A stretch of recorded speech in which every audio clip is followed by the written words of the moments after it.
Ok, então a logística é nesse contexto aí. O que pode ser considerado então como crise no campo missionário?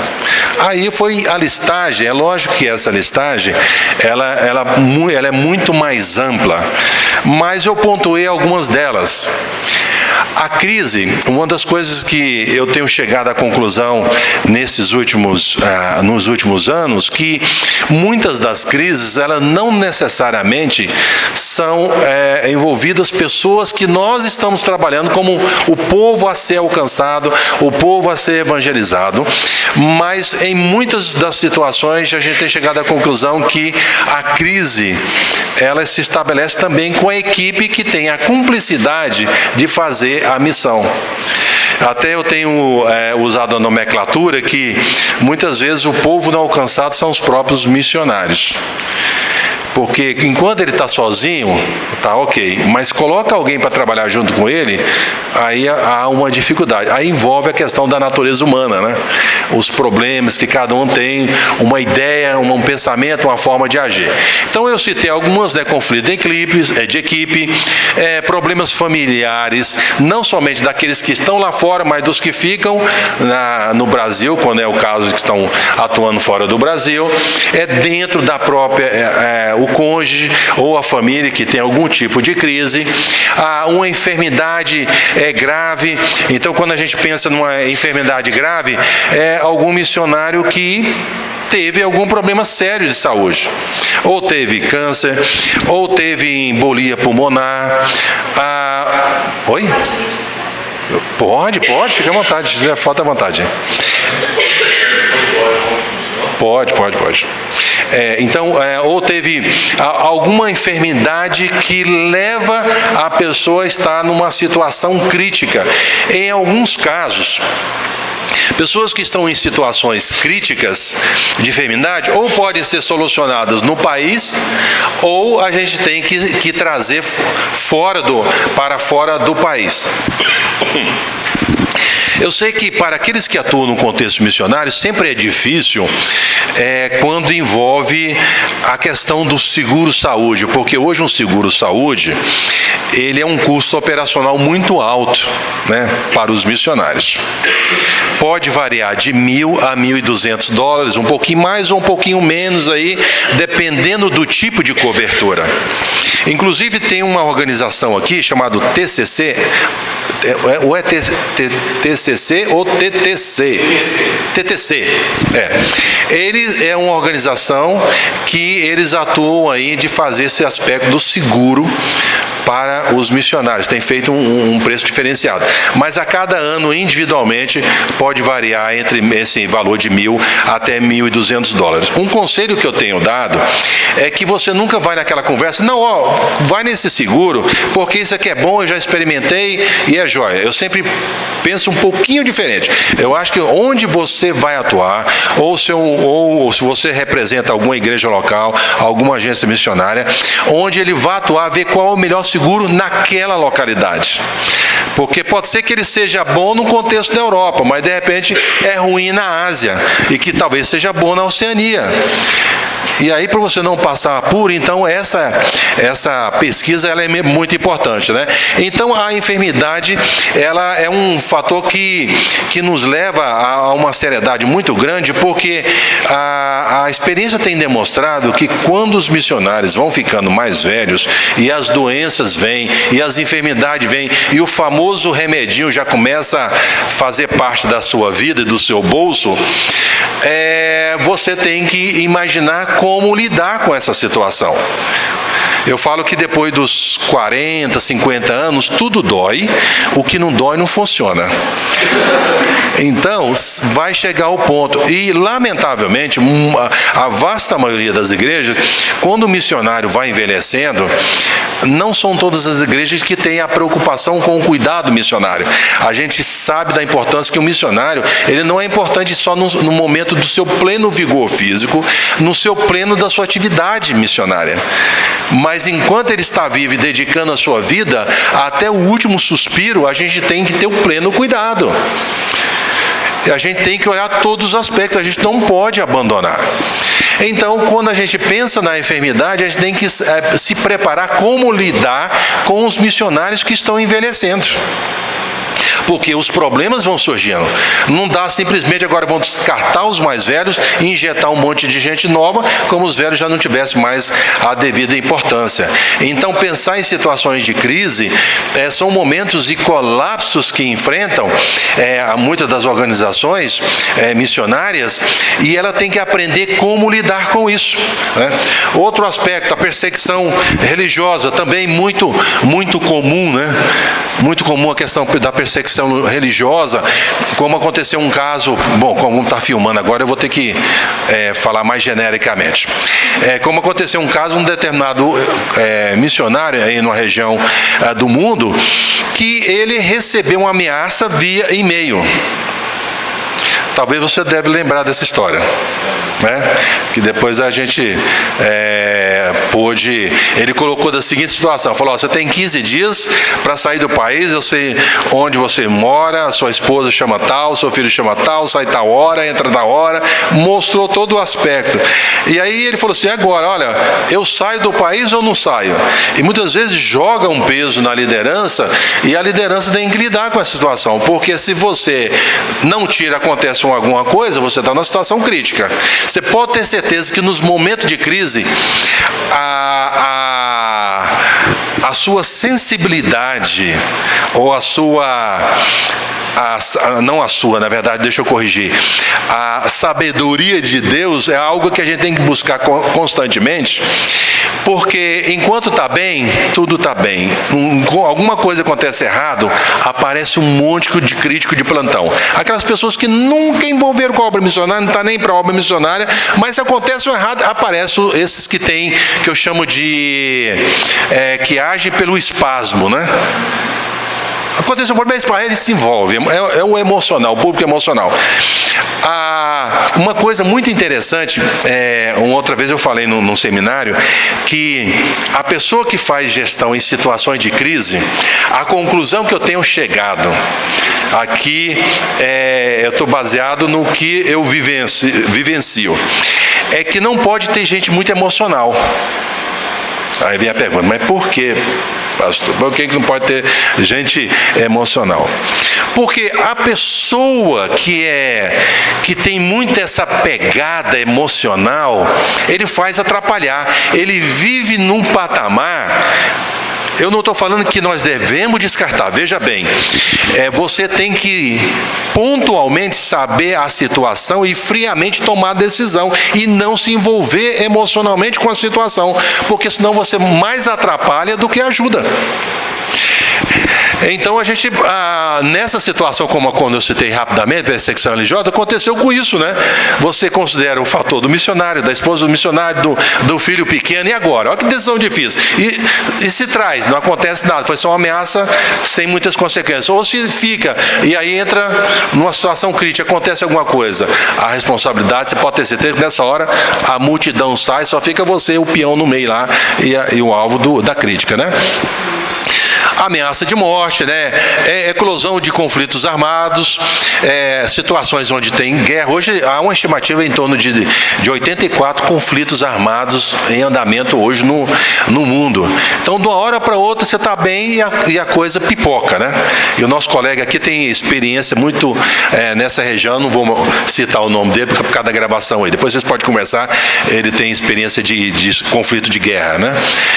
Os desastres naturais, os terremotos, por exemplo, nas grandes catástrofes na área de terremoto que houver no mundo, como na China, no Chile, no Japão, com o efeito da usina em Fukushima,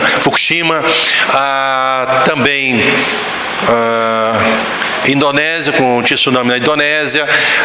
Teve um outro que eu estou tendo, Haiti. Então, todos esses nós tivemos presentes. E é interessante que nós temos uma colega que atua ali na China.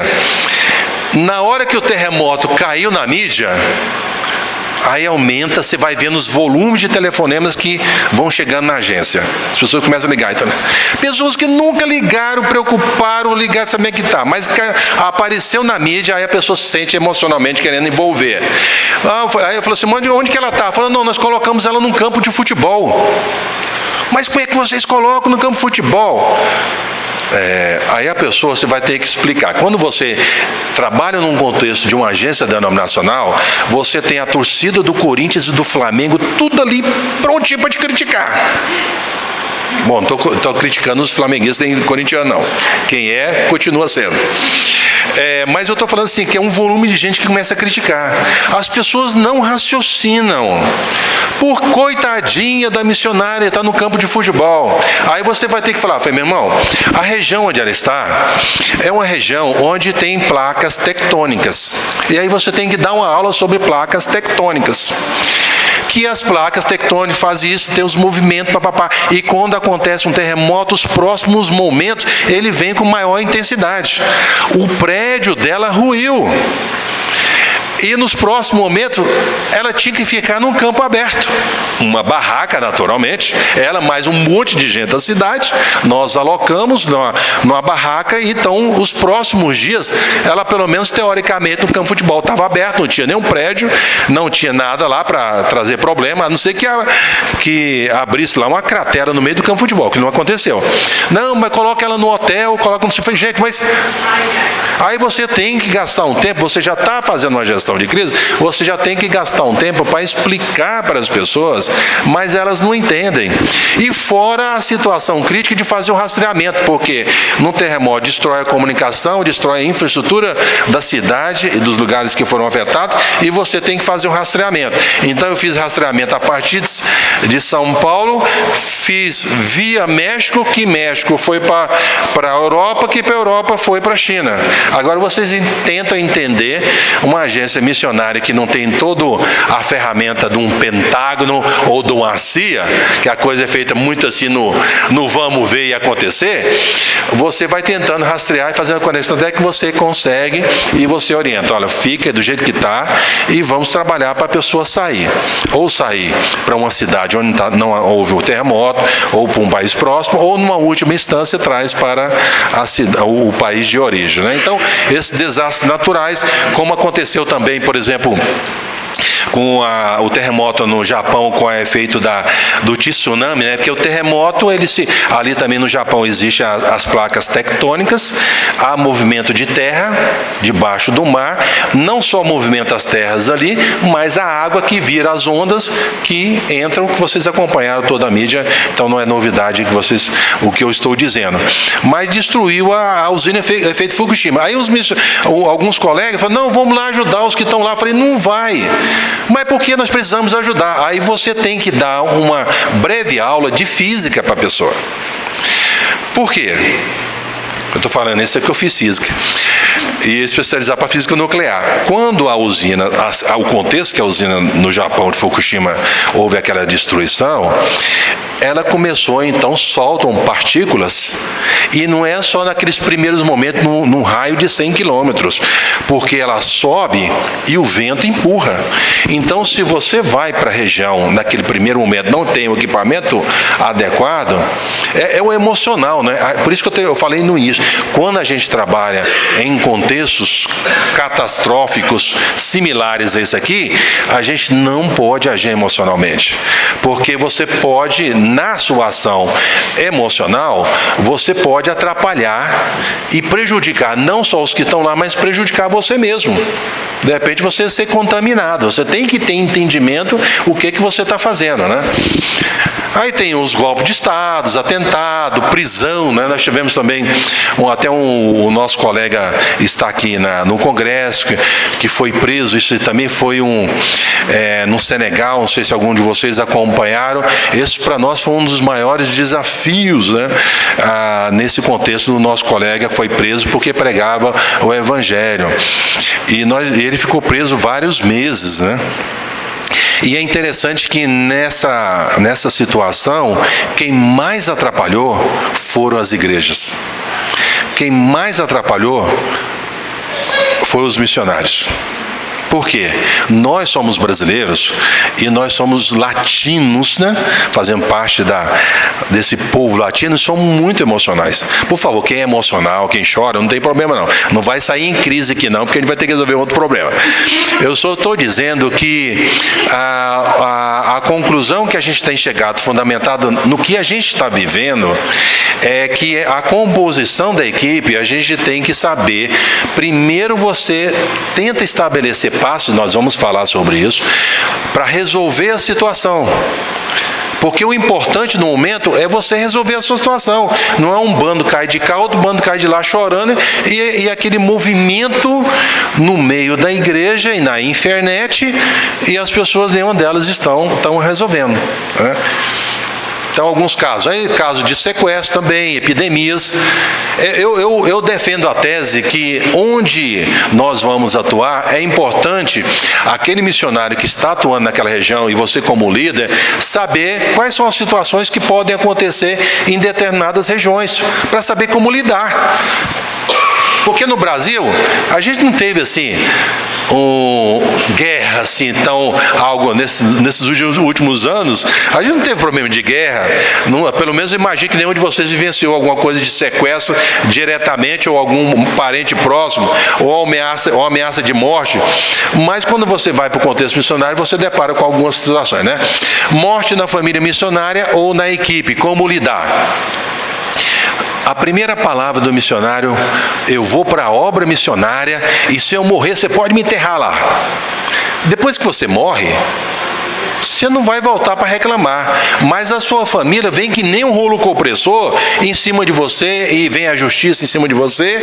Ah, mas ele falou que não, mas não quero saber. Aí começa a pressão. Então, o importante é pensar nessas coisas.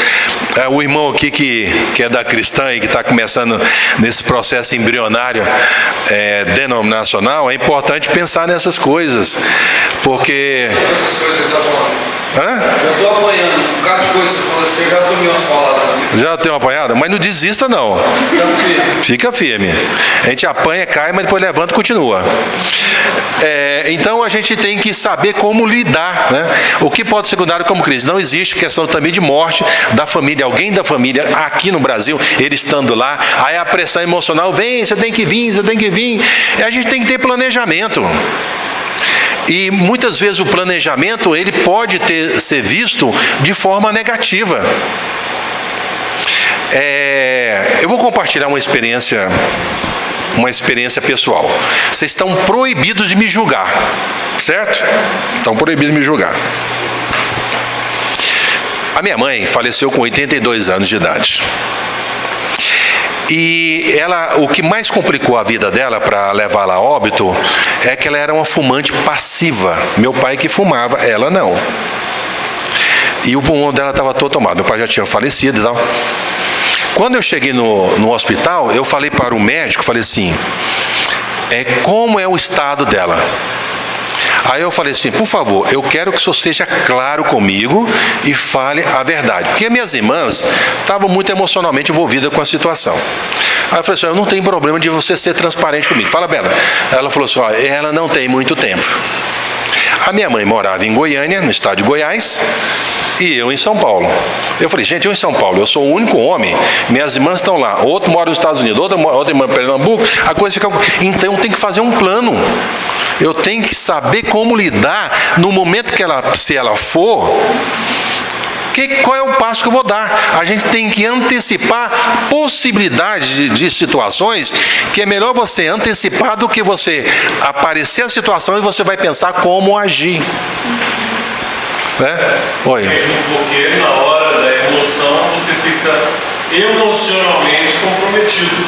Sim. E, portanto, incapaz de decidir com um certo nível de propriedade e segurança, né?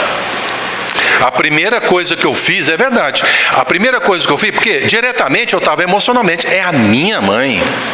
Como muitos de vocês têm mãe aí, ou alguns talvez a mãe já tenha ido. Mas é aquela mãe que você ama, né? E aí o que eu fiz? Eu cheguei para um colega que era fora da família e falei para ele assim, a minha mãe, a situação dela é assim, assim, assim. Eu só vou falar para você, eu estou fazendo um planejamento, literalmente, irmãos, eu estou fazendo um planejamento pós-morte, porque se ela for, está tudo sistematizado já. E eu escrevi. Aí eu fiz um monte de simulado. Ninguém sabia disso, não. Poucas pessoas sabem disso. Eu fiz um monte de simulado. Eu cheguei no cemitério, quando eu fui em Goiânia. Vem cá, se uma pessoa morre, como é que é o protocolo aqui? Aí eles me mostraram o passo a passo. Não, mas sua mãe morreu? Eu falei, não, não morreu não. Às vezes vocês olharam assim para mim, assim, né? Aí eu anotei, eu peguei os telefones, os papéis, os formulários, tudo, e guardei. Cheguei no hospital e falei assim, olha, quando alguém morre, como é que faz? Ah, mas morreu quando? Que hora foi? Está lá na UTI? Não, não morreu não. A pessoa... Eu quero um passo a passo. Aí eu pensei, eu tenho um irmão que mora nos Estados Unidos, tenho uma irmã que mora em Pernambuco, eu moro em São Paulo. Até todo mundo vir, se eles forem ir para o funeral, vai demorar alguns dias. Aí um corpo exposto entra em decomposição. Aí eu fui na funerária que tem geladeira. Cheguei lá, falei, quanto custa tanto de... Como é que é o procedimento? Toma uma injeção, a injeção que faz os procedimentos, ela demora quantos dias? O corpo da pessoa fica quantos dias sem ter as reações naturais de decomposição? Depende, aí foi explicando, pode ser 3 dias, pode ser 5 dias, 10 dias, 15 dias. Aí eu falei, como é que é o passo a passo? Aí eu digitei tudo. Eu contei isso para você? Não. Eu digitei, guardei tudo, coloquei nas nuvens e dei para o meu colega. Aí eu falei assim, se ela morre durante a semana, meus irmãos vão ter dificuldade de chegar, porque talvez vão ter uns 2, 3 dias para chegar. Então vamos pensar em 5 dias, qual seria a ação em 5 dias? Aí eu pus, o passo é esse. Então na hora, e foi interessante, depois que eu terminei, uma semana depois ela entra em óbito. Eu estava no meio da reunião da diretoria, olha que situação crítica. No meio da reunião de diretoria, eu estava com todos os papéis ali, participando da reunião, dando as informações, recebo a ligação. Aí a hora, eu falei assim, agora eu tenho que apertar o botão, né? Fazer a coisa. Liguei para o meu colega e falei assim, olha, tome esse espaço. Ele já sabia o que tinha que fazer, colocou na geladeira, ela morreu na terça. No sábado nós marcamos para o culto fúnebre e enterrar, porque eu pensei, durante a semana muita gente vai estar trabalhando, então algumas pessoas gostariam de dar o último adeus, então sábado de manhã seria o melhor. E essa experiência, você pensa que foi fácil? Não é fácil, irmãos. A implosão no interior da gente é muito grande. Mas no momento de crise, você tem que saber como lidar com a situação. Se você age emocionalmente, isso pode atrapalhar os passos.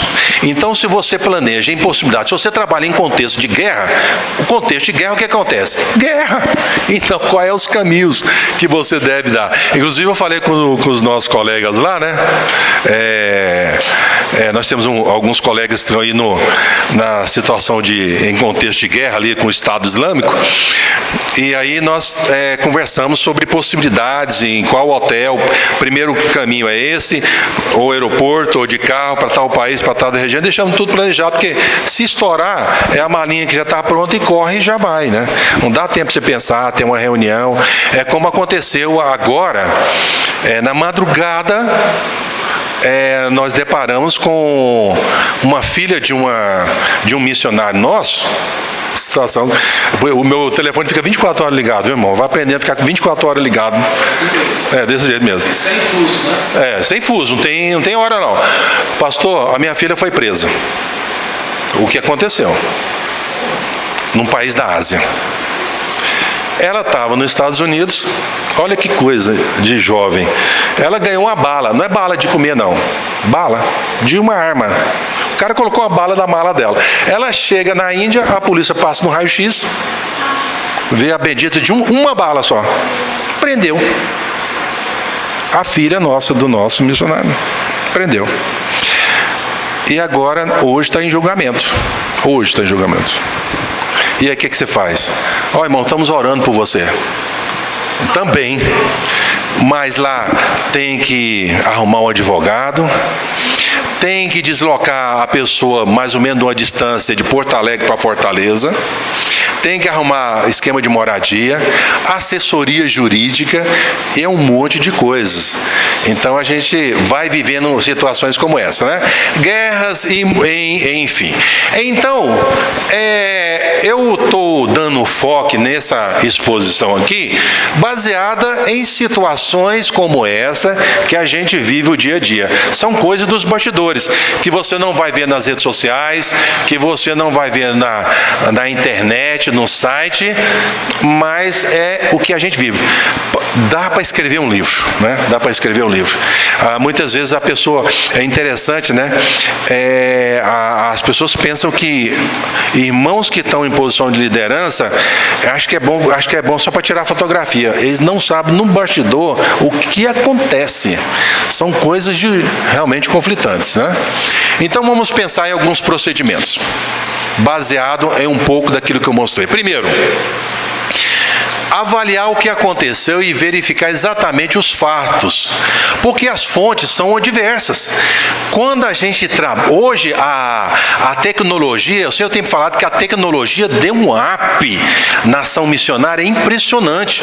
Eu lembro que no tempo a gente passava fax, mandava correspondência, era 3, 4 meses depois para chegar. Quando chegava, hoje você manda um WhatsApp ou uma mensagem, um inbox pelo Face, entre outras redes sociais, o mundo todo está aí conectado, está informado.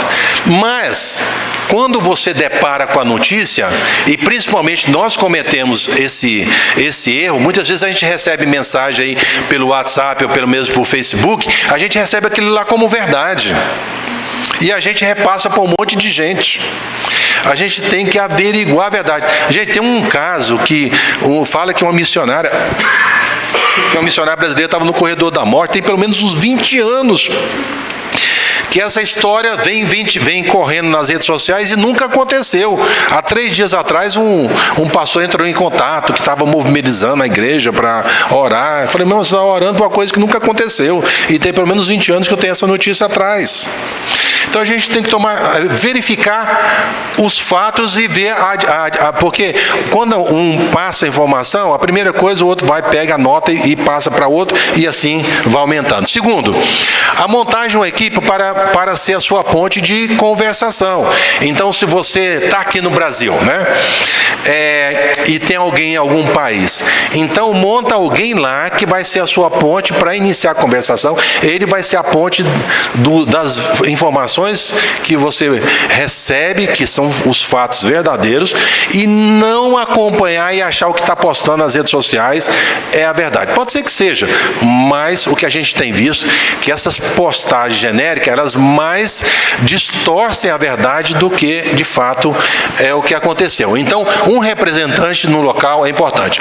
Identificar as acusações formais, se for o caso, e aí, no caso, se o missionário foi preso. Nós tivemos um caso, um dos casos que todo mundo fala foi preso.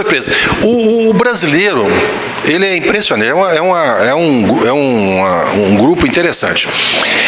A gente pensa que quando a gente vai para um país, um missionário vai para um país e tem uma situação crítica, se estourou algum problema lá, a gente só mandar um e-mail para lá, dar uma canetada, as coisas estão resolvidas dando um jeitinho brasileiro. Não é assim. Nós tivemos um caso de um missionário que foi preso porque estava pregando o evangelho. Depois nós fomos identificar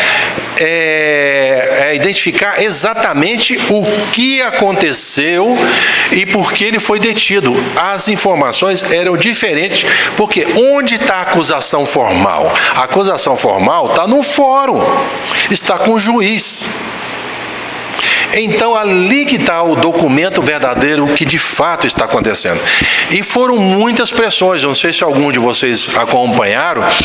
Então, nesse caso, ele pegou a mídia nacional, pegou a Folha de São Paulo, Isto É, a Newsweek, as Nações Unidas, Comunidade Europeia.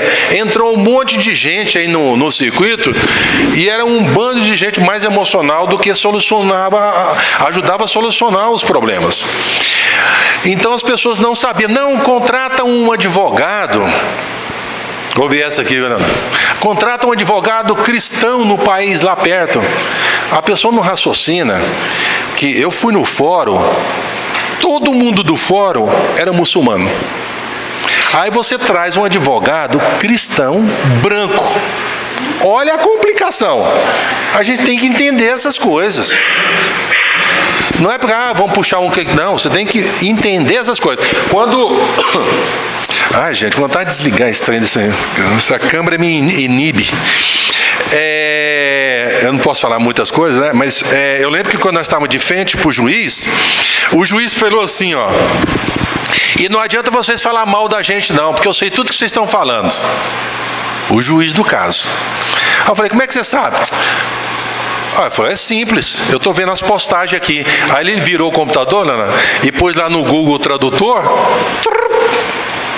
traduziu tudo, e o pessoal detonando o país. Aí um país que saiu de uma situação de independência há pouco tempo, um país do Brasil, que é branco, impõe uma política de constrangimento a um país que está recentemente independente. Se criou uma crise política. Literalmente o que aconteceu. Fui chamado pela embaixadora do Brasil lá. Eu peguei uma senhora que naquele dia, eu acho que ela tinha batido o carro, tinha viajado muitas horas, na classe econômica, com os pés apertados, estava nos dias dela, devia ter brigado com o marido e brigado com o filho. Nesse dia eu fui conversar. Ela soltou os cachorros. Porque estava trabalhando nos bastidores, nos corredores, muitas decisões são nos corredores, e o Brasil, através da mídia, e os missionários mais complicavam, porque ficavam postando. E o nosso colega estava preso. Quanto mais informações estavam sendo colocadas, aí apareceu em Goiânia uma organização para captar recursos para ele, que era fraudulenta. E também já estava rodando na internet, condenando ele e chamando ele de pedófilo. E mandando ele para a cadeia elétrica. Aí você tem que... Aí a família toda, aí fora a família que entra em crise, os filhos em crise, e aí entra a multidão de palpiteiros. E a gente tentando trabalhar. Eu lembro que um momento onde eu estava dentro do avião antes de fechar a porta, chega no meu e-mail, que um parágrafo era da Embaixada Brasileira, outro parágrafo era de um texto que eu tinha escrito em algum lugar, e outro parágrafo de outro texto, e embaixo estava a minha assinatura, como se o texto foi eu que escrevi, mandando para um monte de gente. A Folha de São Paulo me pega no contrapé, muda toda a minha entrevista ao benefício da vendagem do jornal, da Folha de São Paulo, Isto É, e muitos outros, a Veja e tal. Aí eu cheguei e falei assim, e outra coisa, nós temos que trabalhar agora de fazer postagens claras e corretas e administrar, e identificar exatamente o que está acontecendo, porque quanto menos, se a gente não se posiciona com clareza institucionalmente, as distorções vão acontecendo. Então a gente pega o documento e fundamenta o documento, o que está de fato acontecendo. Quarto, montar uma equipe de profissionais para o apoio médico, psicológico, advogados, conselheiros, né? Tem vários segmentos de pessoas que se propõem a ajudar. Aí você depara, nesse caso específico, o problema de crise com os filhos pequenos, da esposa que naturalmente vê no marido instável emocionalmente, né? E então tem que ter esse apoio, a estrutura por detrás de tudo, né? Intervir para trazer o equilíbrio emocional para o esposo e para os filhos, já assinei, e assumir a condução do caso. É a hora que você fala assim, gente, olha, ninguém, aí você só pode determinar a partir da sua equipe, né? Ninguém tem permissão de fazer nenhum pronunciamento e larga essa bendita dessa internet. As comunicações vão ser oficiais. E aí você vai uniformizar a situação, as informações, né? Porque também o que acontece, muitas vezes, nossa, o que eu recebi de ligação de advogados aí, nosso colega aí, de advogados em várias partes do mundo, querendo ajudar, mas na verdade a ajuda deles não era primeiro para saber o que estava acontecendo, é o que ele recebeu de informação. E alguns fizeram intervenção e montaram um grupo, sem a gente saber, de advogados para entrar no caso, e nos indicaram um advogado que estava nos cobrando propina para ajudar. Supostamente, abre aspas, cristão, fecha aspas. E nos trazendo dificuldades no caso, porque falou, não, estamos ajudando, mas na verdade ele estava querendo que nós corrompêssemos com a situação. Mas no caso de trabalhar, a gente tem que trabalhar, montar equipes, dependendo da situação, né? Alguns protocolos básicos, né? Quando você vai trabalhar na crise. Veja bem, irmãos, aqui eu não estou entrando em muito detalhe de cada situação. É uma exposição aberta de princípios que devemos ter, e aí eu acho que muitos dos problemas vai solucionar. Primeiro, você estabelecer, escrever mesmo, né? Qual que é o público-alvo? Então, onde a pessoa atua, se acontecer, igual nós temos um caso agora, né? Vamos pensar aí no caso dessa situação crítica que está acontecendo no Iraque, ali na região de Kirkuk e tal, com o Estado Islâmico. Então, qual que é o público-alvo? A gente tem que entender o pano de fundo. Eu sempre tenho encorajado os colegas que quando você vai, igual você está no Camarões, né? Então, é importante a pessoa entender o contexto cultural, não somente o contexto religioso, mas o contexto político do país, o que traz instabilidade, o que provoca mudanças de governo. Então, em cada localidade você tem que saber o público que você vai trabalhar para ter uma ação. Aí você faz uma introdução, qual que é o objetivo do protocolo? Se naquele país tem perseguição religiosa, qual é o objetivo nosso? Aí você vai fazendo as descrições, vai montar uma equipe, a equipe tem que saber em lugares que tem perseguição religiosa, por que eles fazem perseguição religiosa, qual que é o contexto, né? O critério de classificação, se a perseguição é alta ou se é baixa, se for alta, você tem que então estabelecer alguns critérios. Sendo alta, por que é alta? Fazer uma avaliação do contexto que você está trabalhando e criar o fluxograma, né, para cada uma das ações. Se vai por esse lado, quais são os passos que eu tenho que dar? Se vai por esse lado, quais são os passos que eu devo dar? Então, quando a gente faz a descrição de um protocolo básico, a gente constrói um pouco da solução de algum dos problemas. Agora, veja bem, é muito importante que, ao construir um documento desse, para mim, a pessoa fundamental é o missionário que está no campo. Porque ele tem muita informação. Talvez ele não tenha habilidade, né, de fazer a sistematização das ideias, mas ele tem informação que vai enriquecer esse protocolo. E aí você pode rascunhar algumas ideias da perspectiva de quem está aqui, e ele rascunha as ideias da perspectiva de quem está lá. Juntando as informações, então você tem um protocolo para se construir. Agora, não é fácil, né? Porque tem hora que missionário é povo não alcançado. Você pedir ele para fazer um negócio desse, ele vai, vou fazer, vai empurrando, ele aposenta, o negócio nunca fez. E não dá para a gente só ficar fazendo aqui, porque muitas vezes a gente pode fazer, mas são ações interpretativas. Então enriquece muito. Então, por exemplo, quando eu estava conversando com a colega que está na Ásia, eu pedi a ela e falei assim, olha, quais informações que você daria se acontecer uma situação crítica agora? Quais são os 3 caminhos que supostamente você tomaria? Aí ela escreveu para mim, a gente está construindo o documento. Então aí a gente está falando assim, olha, se acontecer, eu vou entender que o seu caminho vai ser nessa linha, porque nós concordamos. E ela tem que entrar em acordo, porque senão a gente marca.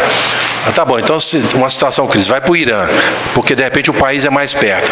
Aí depois a pessoa vai para a Turquia, e você fazendo todo o rastreamento lá no Irã, e a pessoa está na Turquia é outro país, é outra realidade.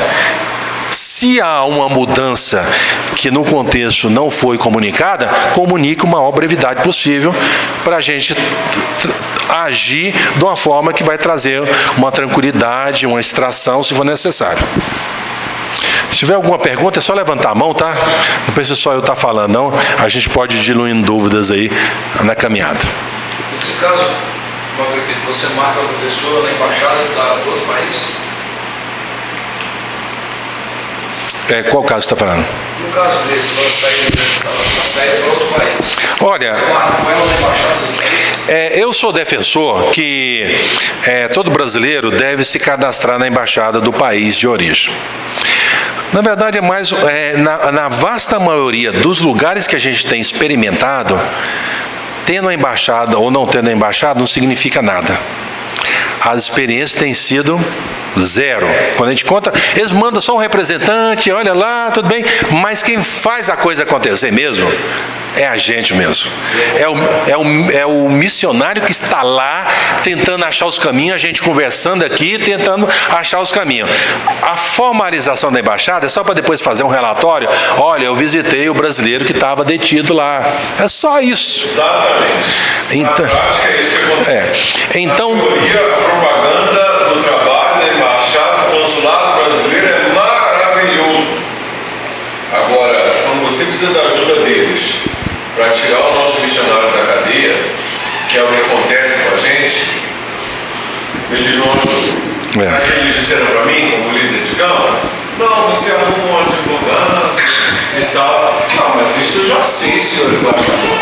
Isso eu já arrumei, não é assim tão simples. Então, realmente tem que ter esse fluxo, esse protocolo, porque quando a coisa acontece, via de regra, o missionário não sabe o que fazer, ou não tem condições de pensar no que fazer. É aí que o protocolo vai ditar a marcha da resolução. Então, como é que é seu nome? Ivalda, por exemplo, vamos supor uma situação fictícia aqui. A Ivalda é detida por algum motivo. Aí a gente aciona o nosso governo aqui. Aí eles mandam uma mensagem para lá. Aí vai lá um representante. Oi, Ivaldo, você está bem? Tudo bem? Então tá bom, nós estamos fazendo tudo por você. Aí você acredita como verdade. No final, ele volta para casa dele e você continua detida. Então a coisa não avança. Então você que tem que correr atrás do advogado. E muitas vezes é uma coisa interessante. Em algumas situações, nós estivemos ajudando a embaixada dando orientação de passo. Ensinar para eles o que fazer. O que eles têm que fazer. Verdade. Então isso é triste, né? Não deveria. Essa coisa de mandar avião, mandar um grupo de soldados da elite é só em filme norte-americano. Só filme norte-americano. Porque, no fundo, muitas dessas embaixadas nossas que estão no país, eles estão mais em cumplicidade com o governo de política diplomática do que, de fato, ajudar. Agora, quem fez a coisa errada tem que pagar o preço do erro, mas pode dar os caminhos. As coisas podem mostrar assim, olha, ele não está sozinho, ele é um cidadão brasileiro. Ele precisa de apoio, de um tratamento digno, de um tratamento humanitário, coisas nessa maneira. Ninguém está falando para, se um cara fez uma coisa errada, tirar ele da cadeia. Mas vai cumprir conforme o protocolo da legislação do país. Mas tratar com humanidade, isso é muito importante. Porque você chega num país, de repente você é detido, você fica refém. Você está longe da sua igreja, longe dos irmãos, você está sozinho, à mercê das críticas, das perseguições e dos atos brutais que possam acontecer em alguns lugares. Então a gente faz o protocolo e muitas vezes o protocolo formal traz alguns problemas. Estou lembrando um caso, um desses casos que aconteceu que o nosso colega foi preso. Na época, o presidente do Senado entrou em contato com a gente. Olha, manda uma carta para cá para a gente acionar representante do Senado para ir no país, representando o governo brasileiro. Eu falei assim, eu não vou escrever a carta para vocês. O presidente do Senado me ligou. Eu falei, não vou. Mas vocês não acreditam no governo brasileiro? Eu falei, não. Nessa perspectiva, não. Porque vocês vão atrapalhar. Mas de qualquer maneira, minha palavra não resolveu muita coisa, não. Eles mandaram, porque era evangélico, mandaram 3 representantes políticos evangélicos.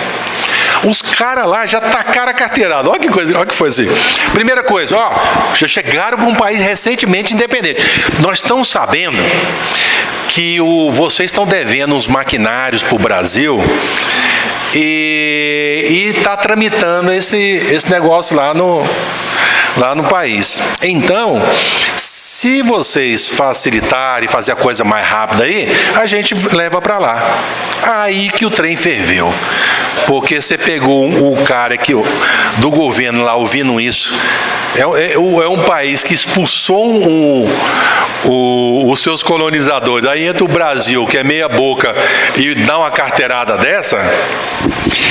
Aí o cara volta para o Senado e na tribuna arrebenta com a embaixadora, que é de outro partido político no Brasil lá, da esquerda. Arrebentou. Aí eu chego na embaixada para ela conversar comigo. Foi o dia que eu peguei ela no dia que não era o dia. Aí depois que ela terminou, vocês crentes, vem aqui, ora com a gente, lê a Bíblia, e depois chega no Brasil, rebenta com a gente. Aí depois que ela terminou, aí eu falei assim, olha, esses que vieram aqui não me representam, não foi eu que pedi. Se a senhora, eu falei para o embaixador, se a senhora está discordando, a senhora fala para o seu chefe, que é o ministro das Relações Exteriores, vai criticar ele, porque ele deu uma canetada também para esse pessoal vir. Aí ela não vai falar nunca, né? Ela é doida. Aí eu falei assim, mas só pode ficar tranquilo, porque o rapaz... Eu falei, ele falou lá na tribuna do Senado e tal. Não, só pode ficar tranquilo. Na hora lá que era para ele falar... criticar a embaixada do Brasil no Senegal, ele colocou Madagascar. Olha lá. Colocou? Foi. Ainda bem. Arrebenta lá com outro colega lá. Foi, isso não está gravado, só está aqui, né, esse negócio aí, né? Então, bom, você me fez a pergunta, eu andei um pouquinho. Não, respondeu. É os bastidores, irmãos. Então, a matriz da decisão. Na matriz da decisão, diante das informações que você recebe, é muito interessante, viu, irmão? Você que está trabalhando nessa área, você começar a pensar em essas situações em lugares críticos, em algumas partes do mundo, montar essa matriz. Não precisa montar para cada missionário, mas em cada contexto. Em contexto de guerra, em contexto de perseguição religiosa, em contexto de epidemia, e enfim, aí falando, nesses contextos, a nossa matriz vai ser essa. A matriz, ela dá um referencial. Você sabe por quê? Porque na hora, a gente age de forma espásmica. Lembra que eu falei no início de forma espásmica e emocional? Não, aí eu falei, não, peraí, vamos ver. É uma situação de guerra, vamos ver o nosso protocolo aqui. Então, o nosso protocolo, o primeiro passo é assim. Porque surgem muitas pessoas que elas querem dar palpite e vira mais confusão. Então, é melhor você preparar a matriz antes da crise do que construí-la durante, porque se torna mais difícil. Então cria-se antes. Até mesmo você trabalha, além dela tem mais outros aqui que trabalham já no contexto missionário. Então contribua com a sua igreja local, ou com a sua agência, ou com outras pessoas, para que construa esse documento e fale assim, olha, se acontecer comigo, os passos são esses que nós devemos tomar. Porque eu acho que as coisas são menos estressantes. E assim a gente pode fazer uma ação mais eficaz, né? Vamos lá. Então, quais são as ações que vão ser desenvolvidas? Aí você vai colocando os critérios dessas ações. Segundo, recursos necessários. Quais são os recursos necessários? Basicamente, nós temos os recursos humanos. Os recursos humanos, dependendo da situação, pode ser que na detenção de alguém eu preciso de um advogado. Se você quiser especializar em direitos internacionais, tem um vasto campo para ajudar os colegas no redor.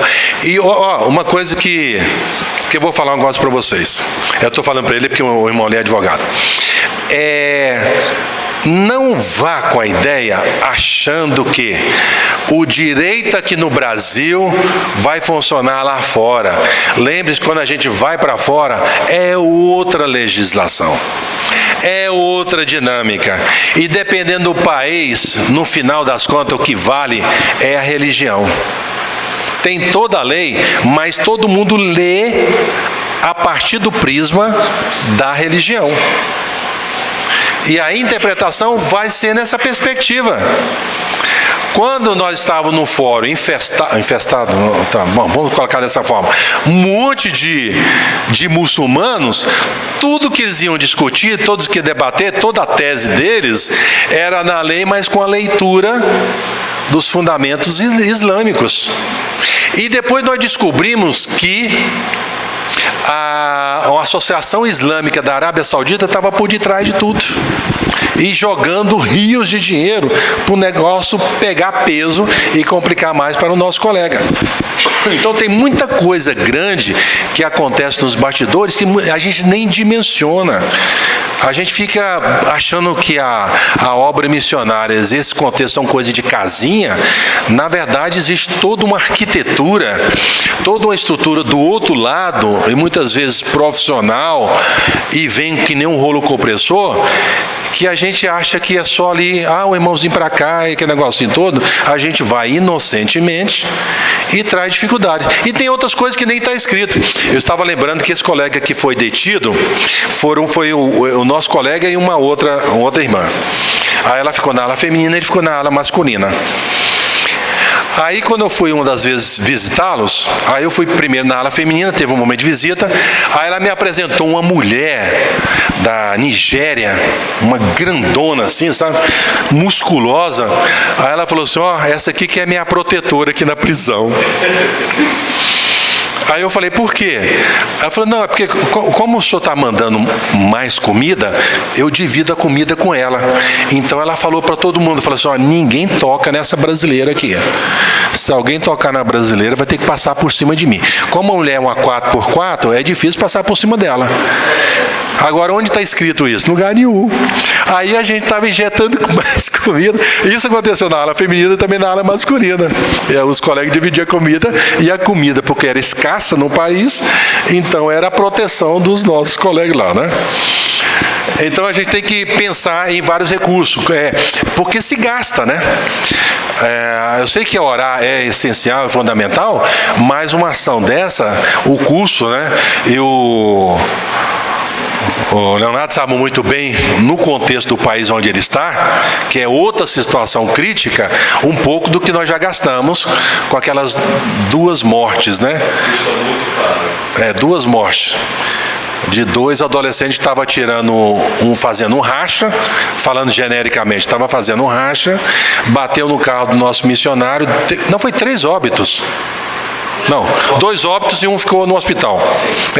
E está aí já quantos anos? 2, 3 anos o negócio está andando? 3 anos que o negócio está andando e não teve uma decisão final do caso, né? Fora os gastos, em inúmeros outros gastos e tudo mais, né? Então eu já citei um outro caso aqui. Então, se gasta, é importante o chamado fundo de emergência, né? A gente tem um fundo de emergência para que em situações emergenciais, e outra coisa, olha, uma dica para você que eu aprendi isso. Quando se cria um fundo de emergência, automaticamente se define quando ele vai ser usado e as pessoas que têm o poder de decisão põem ele para tacar a canetada, assinar, concordar. Porque senão qualquer precisamos pintar, não tem dinheiro, não, pega lá do fundo de emergência dos missionários. Então escreve, não, o fundo de emergência é só para isso. Ele escreve, põe o pessoal para assinar, põe na ata. Porque não, irmão, está escrito assim. Porque é muito fácil no fundo de emergência a gente querer mexer. Aí na hora que você precisa, um deslocamento do missionário, por exemplo, dependendo do país, é lógico que tem as variáveis, mas pega um do continente africano de cara, 30, 40 mil dólares no avião para trazer numa emergência. Mas traz no avião de carreira. Eu já vou citar um outro caso. A missionária estava doente, estava com embolia, a empresa aérea não queria trazer, aí por muita conversação, ela resolveu trazer. Nós tínhamos que pagar 6 poltronas, um equipamento de respiração e um médico dentro do avião, acompanhando ela. Aí nós tivemos que fazer logística do continente. e grávida de 8 meses. Aí ela tivemos que tirar ela do continente africano, via Europa, logística. Europa, São Paulo, logística. Chegando no aeroporto, logística para o hospital. Você pensa que é fácil? Falando isso é muito simples. Agora vai fazer mesmo a coisa acontecer. Então tem muitas coisas que a gente tem para baixo. Se nós queremos fazer uma ação missionária séria e resolver a situação de crise, a gente tem que pensar em todas essas coisas. Faz parte do cuidado missionário. É o nosso papel. Então a gente tem que facilitar toda a tramitação para que o missionário cumpra a sua missão e tenha o apoio de fato, porque a igreja é o seguinte, é muito comum a gente ver alguns pastores das igrejas falam assim, não, nós mesmos estamos mandando missionário, o cara nem dimensiona. Eu falei, pastor, numa situação dessa, o que é que vocês fazem? E nessa situação, o que é que vocês fazem? Aí eu falei assim, no final, vocês não têm capacidade operacional de resolver as questões do missionário. É bonito de chamar lá na frente, orar, pôr de joelho lá no aeroporto, vai com Deus, Deus te abençoe, tira fotografia, põe no Facebook, espalha. Mas na hora do pipoco, são muitos telefonemas que a gente recebe. E a gente já canta a pedra antes e fala, não faz isso. Vai para uma agência missionária séria, procure a agência da sua denominação ou uma missão interdenominacional séria que possa de alguma maneira atender. Eu estou lembrando um outro caso aqui que uma família missionária nossa estava com a outra missionária de uma outra organização, o carro tombou. Ela teve várias fraturas, foi deslocada para Namíbia. Já de cara já estava tendo um custo em quase 4 dias em torno de $50 mil de hospital. E aí? Aí o pessoal... Onde você vai levantar $50 mil? Por quê? Ela resolveu independente. Aí eu conversei com a junta denominacional dela, falei com o diretor e falou assim, olha, se ela fosse através de nós teríamos toda a plataforma para ajudar a resolver a questão dela, mas ela está independente. Era da nossa denominação, mas não está pelos canais oficiais. Pipocou, lamentavelmente eu não posso, o nosso regimento interno, eu não posso pegar o recurso daqui e deslocar para ela. Eu lamento muito, mas não posso. E existe muitos casos similares, né? Então a questão do recurso, prepare-se, quando é fora, a coisa não é brincadeira. A responsabilização, né? Quando monta a matriz. E aí é a definição, o que cada um vai fazer. Você monta uma equipe, a equipe ela pode ter outras atividades na organização, mas ela pode ser uma equipe que no momento de crise ela é acionada e ela já sabe o que vai fazer. Cada um vai fazer.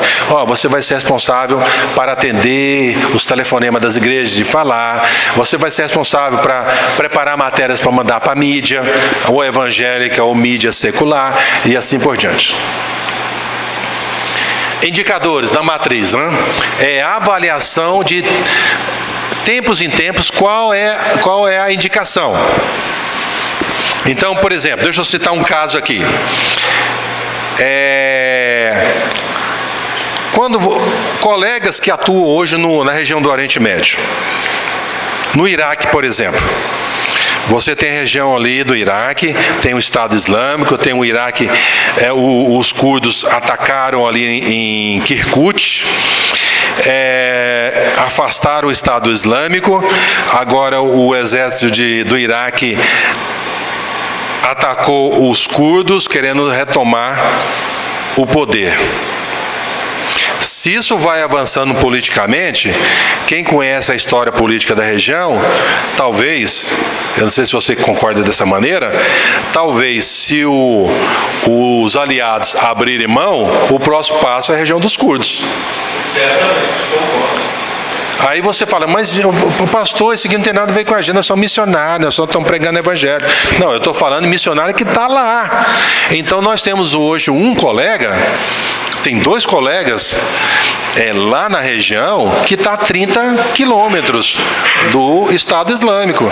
Então você tem que pensar como você vai deslocar ele, como você vai tirar. Se for tirar ele e a coisa estiver avançando, você tem que analisar. Então é importante o acompanhamento da mídia, da televisão, principalmente desses jornais mais idôneos, né, não tendenciosos, a mídia internacional, que algumas delas podem dar um caminho, né?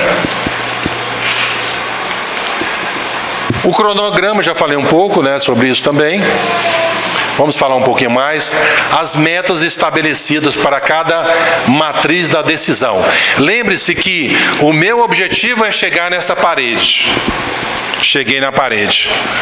A meta são etapas, são fases. Então, quando a gente vai solucionar algumas situações, quais são as metas a serem estabelecidas para chegar lá? Porque senão é muito comum, no momento de crise, a gente dar tiro para tudo quanto é lado e não acertar alvo nenhum. Então a gente tem que dar um tiro e acertar o alvo. Esse é um ponto muito importante.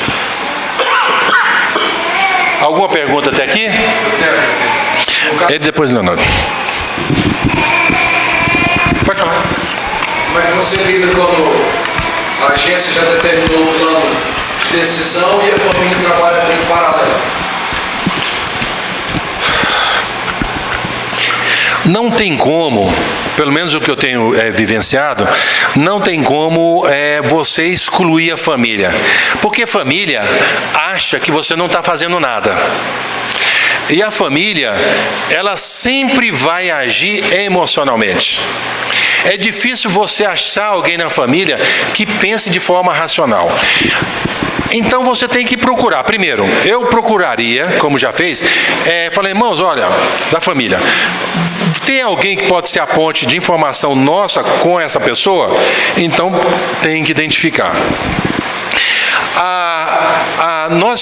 Nós tivemos alguns problemas, e ainda sempre tem, isso nós não conseguimos solucionar. Fazer com que a família fique quieta e você tome a frente do negócio. Ela não vai ficar quieta. Ela vai usar todas as conexões que ela tem, todos os grupos que ela tem relacionamento e vai tentar um paralelo. Mas em muitos dos casos, obrigado, mas em muitos dos casos, o que acontece? Elas vão deparar, e dependendo do contexto, que eles não vão ter experiência. Que não é como no Brasil, que vai dar o jeitinho brasileiro. Então vai terminar caindo na sua mão mesmo. Então é importante que, numa situação crítica, você não deixe de alimentar a família de informação. Porque ela vai começar a criar confiança em você. Teoricamente falando. Teoricamente falando. Nas vivências nossas, eu diria que na vasta maioria, a gente tinha que administrar o contexto crítico do campo e a família que está aqui. E às vezes a igreja. Agora, eu vou dizer um negócio para você. Para mim, a maior dificuldade não foi o contexto problemático do campo, não foi a família, não foi a igreja. Surpreenda, um dos maiores desafios da crise são os próprios missionários, que muitas vezes não estão envolvidos na crise. Não estou falando daquele missionário que está sendo afetado. É os missionários periféricos. Os missionários de outras organizações. Porque todo mundo tem uma resposta messiânica. Por exemplo, nós enfrentamos, nesse caso do Senegal, eu poderia citar os outros, o tempo não dá para a gente entrar em muito detalhe. Nós tivemos que ter uma reunião com o pessoal e dar um basta. Falei, irmão, olha, ele é missionário nosso, nós não queremos que vocês se metam. Porque nós já tínhamos o protocolo, a coisa estava avançando. E quanto mais os missionários chegavam, porque eles acham o seguinte, não, desculpa o nome de novo? A Ivalda é minha amiga, então ela aqui não sabe como é que acontece no país, não. Então eu vou ajudar. Ivalda, ouve o que eu estou falando, porque você aqui é burocrata. Ela é burocrata. É assim que muitas vezes a pessoa pensa. Aí vai na internet, cada dia, ia na prisão, ouvia, hoje visitei o fulano de tal, coitado dele, aí joga aquele emocional na internet, e aí vira. Aí quanto mais essa informação chega, mais pressão você recebe de quem está fazendo a gestão da crise, da igreja, agência missionária e assim por diante. Agora, na última viagem, cheguei em julho, levei 2 pessoas para ficar só 12 dias. Foram lá me visitar, trabalho que eu estou fazendo já há 12 anos com os pequenos. E elas só viram o negativo das coisas. Então, nessa hora dá vontade de... As almas, os feiticeiros que deram sua vida para Jesus, as os críticos de plantão. E outra coisa, sabe o que acontecia? Como a situação... Não, tem que tomar o smartphone. Esse pessoal que chega, só entrega na hora que for embora para o aeroporto. Aí o que acontece? O que estava acontecendo era o seguinte: quanto mais os missionários alimentavam a internet, mais o povo secular do mundão aí extraía essas informações e criava suas matérias na mídia.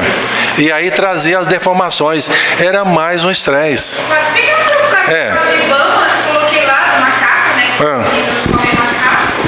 Meu Deus, quase me... Então. Não se deve fazer isso, pelo amor de Deus. Qualquer pessoa que for visitar, agora você fala assim, ó, deixa o smartphone, eu te devolvo só quando você for embora. E você está proibido de fazer crítica. Porque é o seguinte, a gente está, os colegas estão muitos anos no campo missionário. Aí chega uma pessoa para passar uma semana, 10, 12 dias, 15 dias, já acha que tem a solução para tudo, né? Já viraram os especialistas instantâneos. Não é nada. A minha pergunta é: o protocolo em si é uma estrutura complexa. Pouca gente tem condições de entender toda essa mecânica. Sim.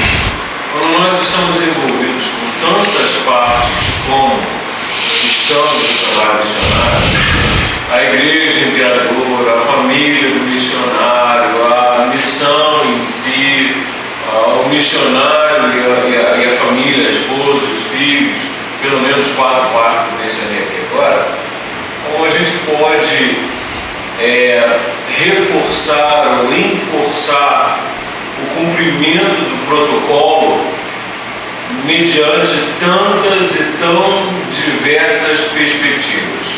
Por quê? No campo missionário, a coisa acontece de uma maneira muito rápida e muito dinâmica. O missionário não tem muito tempo para pensar a respeito das melhores soluções, mesmo porque ele está emocionalmente comprometido. Então ele precisa de alguém para dizer para ele o que fazer. Isso não é uma coisa muito fácil. Porque às vezes a gente tem uma ideia de independência que acaba atrapalhando essa capacidade de baixar a bola e ouvir a orientação da liderança. Por outro lado, como o senhor mesmo mencionou, inúmeras pessoas, tanto aqui quanto lá no campo missionário, vão oferecer soluções diferentes para o mesmo problema. Cada um tem uma cabeça. Exatamente. A minha pergunta é nessa linha de raciocínio: como enforçar o cumprimento do protocolo? Bom, eu acho que o grande desafio é você começar a jogar a semente de criar uma cultura no movimento missionário brasileiro, a partir dos brasileiros. Nós não temos essa cultura. As agências missionárias no Brasil não têm essa cultura. Isso aqui é um princípio que é desafiador implementar. Primeiro desafio, ela tem que ser criada a cultura dentro da própria organização, para que, criada essa cosmovisão dentro da organização, ela seja passada para os colegas que estão no campo. Agora, não adianta você só dar a canetada aqui. Se o colega lá não contribuir, não vai avançar. E não adianta o colega lá preparar. Se aqui não vai pegar a visão, também não vai andar. Então, de fato, é uma cumplicidade dos dois lados, pensando num bem comum. Agora, o brasileiro, em geral, ele é desafiador no aspecto de cumprir protocolo. Hoje a gente acerta tudo. No dia da crise, ele vai começar a pegar o protocolo, chegou aqui, não, vem cá, vamos por aqui, e aí vai. Descumpre tudo. Isso é complicado. Por exemplo, eu estava lembrando de um caso que aconteceu num país aí.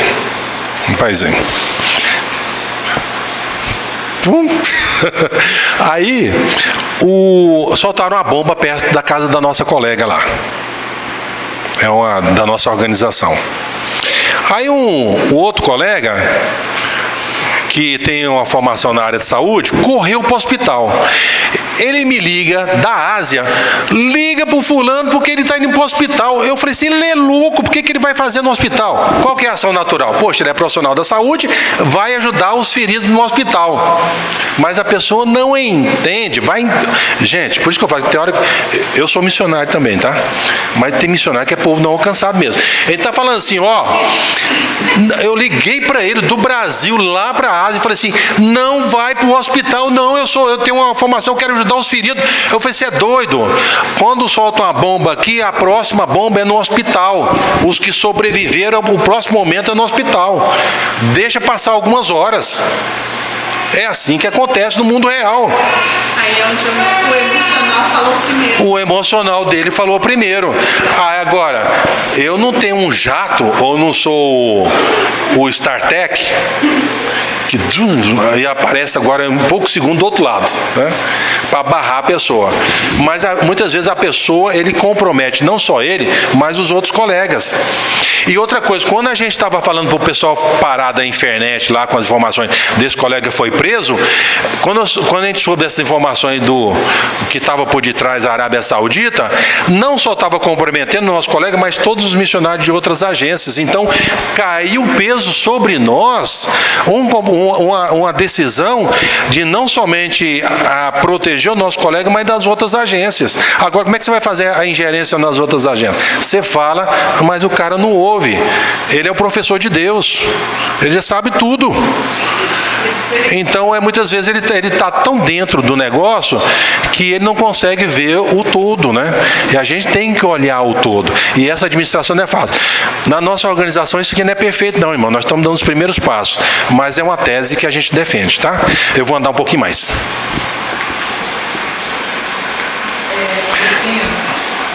Oi, Raquel. Trabalhando os missionários hoje, para ir para o campo, tendo também essa consciência. Na nossa organização, eu não posso dizer as outras, né?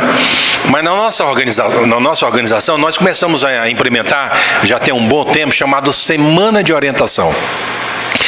E a Semana de Orientação, inclusive, se você quiser participar lá, como organização denominacional, para aprender a dinâmica, você é o convidado, tá? Vai ser 30 de janeiro, até 4 de fevereiro. Então, aquela semana a gente leva os missionários e candidatos ao campo missionário. Dentre muitos outros assuntos, a gente mostra um pouco desses aspectos, qual deve ser a linha de relacionamento dele com a nossa organização. Mas falar é uma coisa, a pessoa internalizar e praticar, aí só não depende da gente. A MTB está com essa preocupação, né? Esse departamento aí agora. Isso, a MTB. Esse tipo de treinamento para qualquer organização criada. Eu faço parte da comissão de gestão de crise. A gente está compartilhando com as organizações que convidam. Sou eu, o Rocifran, da UEC, da Missão Amém, e o Marcos Grava, né? E a Márcia também. A gente tem que compartilhar, tentando. Nós estamos naquela fase de provocar nas organizações a olharem para essa importância. Pastor, na pergunta dela, o senhor acha que protocolos e operações deveria ser parte do treinamento missionário do contexto evangélico brasileiro? Certeza. Eu acho para mim, seria louvável ver as organizações a começarem a dar os passos primários nessa direção. Olha, muitos dos problemas que nós estamos enfrentando hoje seriam solucionados antecipadamente se a gente criasse esses procedimentos. Alguns desses, né? Aqui não está tudo. Aqui é só alguns princípios. Procedimento ajudaria você que está no Brasil e o missionário que está no campo. Como? Hã? Poxa, quem é escritora da minha casa é minha esposa, a Mônica. Pode dar para ela. O pessoal fala que o homem, para ser completo, ele tem que casar, ter filho, plantar uma árvore e escrever um livro. Eu falto escrever um livro, mas eu sou ruim para escrever livro. Quem sabe um dia, né? Eu acho que seria interessante. Mas eu não sei se além de mim e da minha esposa, alguém leria meu livro.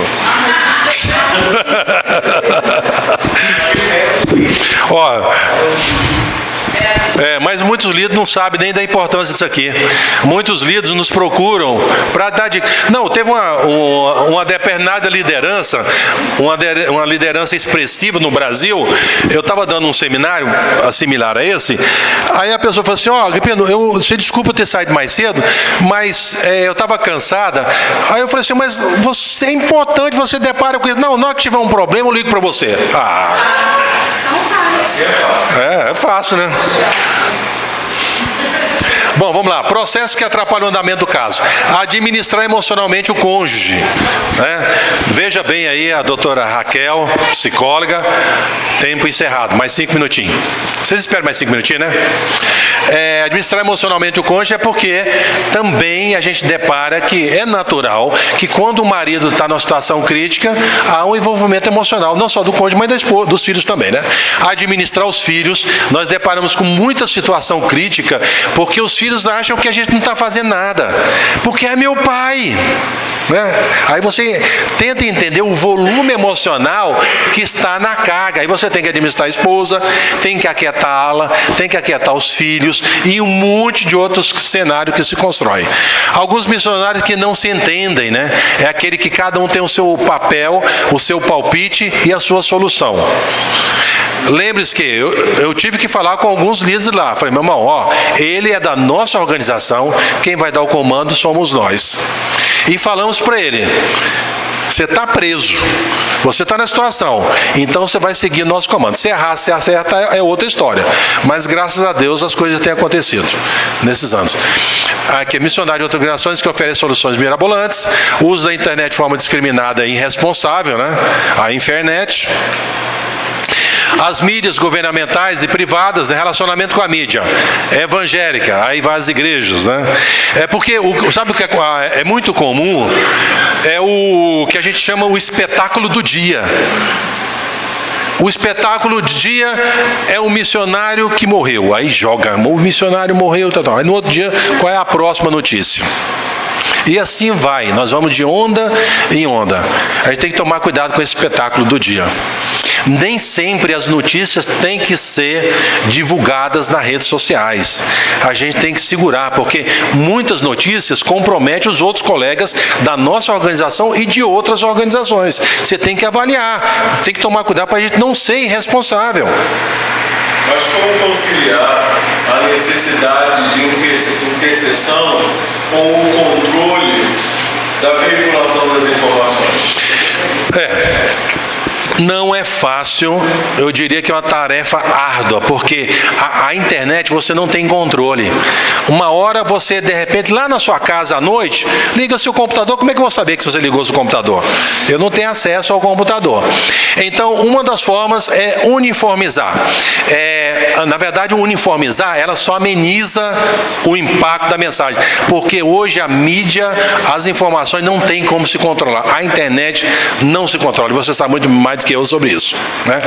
Pois bem, então, por não controlarmos, é importante você fazer as suas postagens institucionais e tentando ser moderado e não permitir que nos extratos das informações elas sejam espetaculares e as pessoas façam exegese e façam a potencialização das informações. Vamos andar um pouquinho, gente. A secular, a mesma coisa. Por exemplo, quando eu cheguei no escritório, eu falei para o pessoal que trabalha no nosso escritório, falei: olha, todos vocês estão proibidos de fazer as suas manifestações pessoais sobre o assunto. Eu vou falar para vocês diariamente o que está acontecendo. E a voz vai ser única. E aí, você pode pôr na sua organização, não dá para você colocar para as outras pessoas, né? E a secular a mesma coisa, ninguém vai falar, porque esse pessoal de mídia, dependendo do tamanho do problema, eles vão procurando pessoas as mais adversas, né? Para dar palpite, para dar opinião. Então eu falei: olha, se alguém perguntar sobre esse assunto, o canal é essa pessoa e pronto. Cuidado com as redes sociais, né? Eu já falei. A preocupação também com os missionários e as missionárias, para tomar cuidado com o que se posta, né? Postando comunicados oficiais. Então eu colocava lá, comunicado número 1. O que aconteceu no dia. No final do dia a gente colocava lá tudo o que está acontecendo naquele dia. No outro dia, notícias novas, comunicado número 2. E aí a gente postava. Isso aliviou um pouco o estresse. Porque começaram a ter comunicação, falaram, não, a agência ela está dando informação oficial dela. E toda a nossa informação era fundamentada, na verdade, e em atos documentais. Melhor a gente se adiantar com a informação mesmo, né? Baseado nisso, desculpa fazer tantas perguntas. Não, tem problema não. Mas é porque o assunto é interessante. Se não fosse, não tinha pergunta, né? Mas o senhor acha que as organizações missionárias deveriam ter um departamento, uma pessoa de relações públicas para lidar com essas questões de uma maneira mais apropriada, fazendo uso dessa tecnologia que já existe, que é a relações públicas, do jeito que as outras organizações fazem? É o ideal, mas a questão das agências missionárias hoje no Brasil é que você quase não faz tudo. Você bate o corne, cabeceia, tenta defender, apita para o meio de campo. Então é difícil você ter uma equipe grande com as suas devidas especialidades, né? Graças a Deus, por exemplo, na nossa, nós temos aí a Isabela, hein, que é a nossa, ela e a Emma, que é a nossa, na parte de comunicação. Na nossa organização, nós temos uma pessoa na área de comunicação, né? 2 profissionais na área. Mas quando você pensa, só um minutinho, Mônica, quando você pensa na realidade das agências missionárias, até onde eu tenho identificado e percebido, a vasta maioria delas não tem esse departamento, não tem essa pessoa. E aí é difícil. Mas mesmo que a agência seja pequena, não tem um departamento, não tem uma pessoa. É bom que essa agência, mesmo pequena, nomeie quem vai ser o porta-voz das notícias. O diretor, o presidente, sei lá, vai ter aquela pessoa que vai ser quem vai dar informações. Isso. O ideal é, como a gente não tem um departamento, as organizações na sua vasta maioria não tem um departamento, então no momento de crise, o líder nomeia essa pessoa que vai ser o porta-voz. Uniformizar a informação da equipe de escritório, né? Eu já falei, vou mandar um pouquinho. Protocolo para soluções, né? Então, diante da crise, aí vem as perguntas, né? Precisa sair do campo? Você tem que pensar quais são os atos para a saída do campo. Não precisa sair do campo, quais vão ser os recursos necessários para a tirada, porque o problema é o seguinte, já tem um outro problema. O missionário está numa situação crítica, está enfrentando um problema sério, dependendo dele. Aí ele volta para o Brasil porque de repente ele está enfrentando uma situação crítica. A igreja vê ele aqui, começa a cortar o sustento. É outra situação crítica. Gente, ser missionário é um desafio. É um desafio. Então, você tem vários cenários, né? Você sai de uma crise e você cai em outra. Vamos lá, suportando pressões familiares, amigos, igreja, missionários, né? Então, quanto mais você faz postagem diária, mais diminui também o volume de você ficar atendendo telefone ou do volume de e-mails que você recebe dando as mesmas notícias. Eu vou correr, tá, gente? Porque o tempo é pequeno demais. Desculpa. Aí tem o impacto no campo missionário, né? Que são os colegas, porque não é só o missionário que afetou, mas todos os colegas, né? Aí a sua equipe, ou colegas, pode também ser direcionado a de outras agências, né? Aqui, e o impacto no projeto, que muitos projetos podem ser abortados por causa, talvez, da extração, de morte, ou de saída por um tempo, questão de saúde, ou de prisão, e assim vai. Uma pergunta aí. Tem muitos casos que a crise foi gerada por uma inconsistência do missionário que tomou uma decisão naquela hora. Nem todos os missionários têm a maturidade na tomada de decisões, como todo cidadão, né? É natural. Então, isso pode ter um impacto. É importante que o missionário ele tenha uma ligação direta com a agência, porque a gente pode olhar por um outro prisma. Por exemplo, no nosso caso, recentemente, como eu não sei se você estava no momento que eu falei, que nós tivemos uma filha de missionário que foi presa agora. Nós falamos diretamente para ele, vai lá, levanta as informações e nós vamos te orientar os próximos passos. Então tem hora que você tem que impor, porque ele está ali, é o sangue dele que está correndo, é da família, da filha nova. Então ali ele pode tomar uma decisão errada que vai comprometer mais ainda, né? Então essa questão da maturidade, a gente depara com missionários que nessa área não tem maturidade. E aí, agora tem um problema, que muitas das agências missionárias, o missionário ele é sozinho. É ele e Deus. E os daqui você fala, não, Deus te abençoe, não vou orar por você. Ele continua sendo ele e Deus. Agora as organizações têm que assumir o seu papel e tomar a decisão, ele tem que sentir firmeza e submeter a decisão. Porque muitos não querem submeter a decisão. Aí se complica mais ainda, né? Pós-crise, o que fazer, né? Então, apoio emocional, psicológico, apoio cônjuge, lugar para descanso longe de tudo, tira ele longe da igreja, tira ele longe dos missionários, manda, sei lá, para uma pousada, manda para um lugar de refrigério, que não tem internet, ok, que não tem internet, tenha nada. Então, a gente faz essas coisas, manda para o oásis, reavaliação da volta ao campo, né? Se ele tem condições emocionais para voltar, se ele voltar para lá, não vai complicar a vida dele, vai ser pior, e de repente pode considerar um redirecionamento de campo. Não deixar que as pessoas da igreja usem a situação como espetáculo do dia. Gente, é impressionante que alguns dos nossos missionários que participaram em situações de crise, como eles foram convidados, a igreja gosta de ver sangue. Que coisa absurda, borsal, desculpa a expressão aqui vulgar. É um absurdo, você quer ver, a pessoa não quer ver o que Deus está fazendo na conversão e transformação de vida, não quer ver o trágico, o sofrimento, a dor, a perseguição, a miséria. Então você tem esse aspecto negativo dos irmãos da igreja. Espetáculo do sensacionalismo. Bom, alguma pergunta? Senão a gente vai caminhar. Uma ou duas perguntas e a gente finaliza. Se tiver. Ok? Bom, irmãos, na verdade, o objetivo principal desse seminário é somente estimular a vocês, e dentro dos segmentos que vocês atuam, a gente pensar nesse outro aspecto de crises que acontecem em contextos missionários.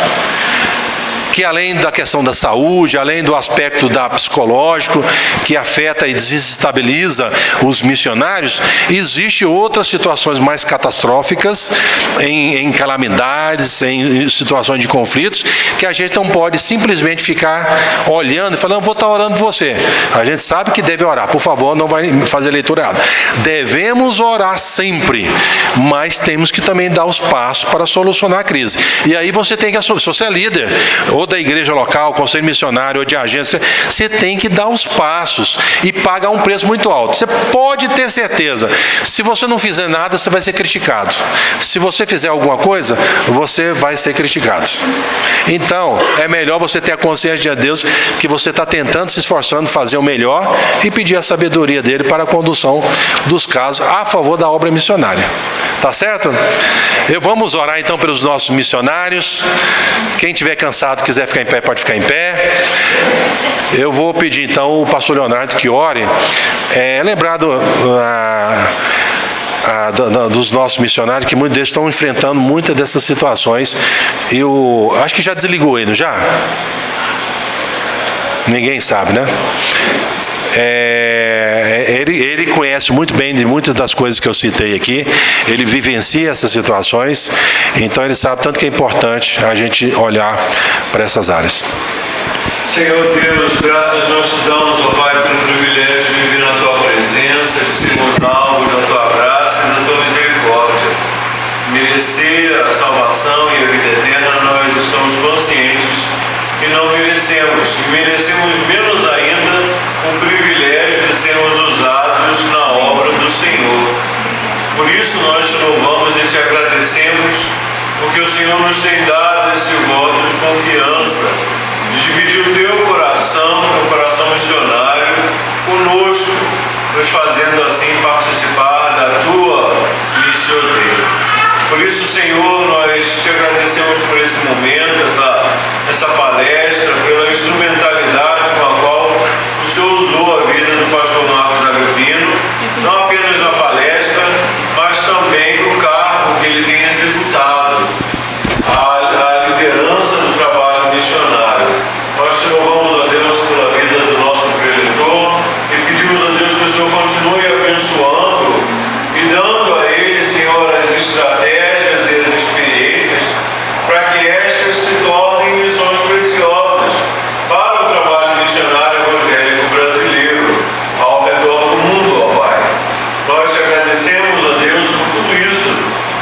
foi ensinado e para todos esses pontos para os quais a nossa atenção foi chamada, Pai. Colocamos, ó Deus, essas conversações que tivemos diante do Senhor e pedimos que o Senhor faça amadurecer no nosso coração essas ideias e esses aprendizados que tivemos.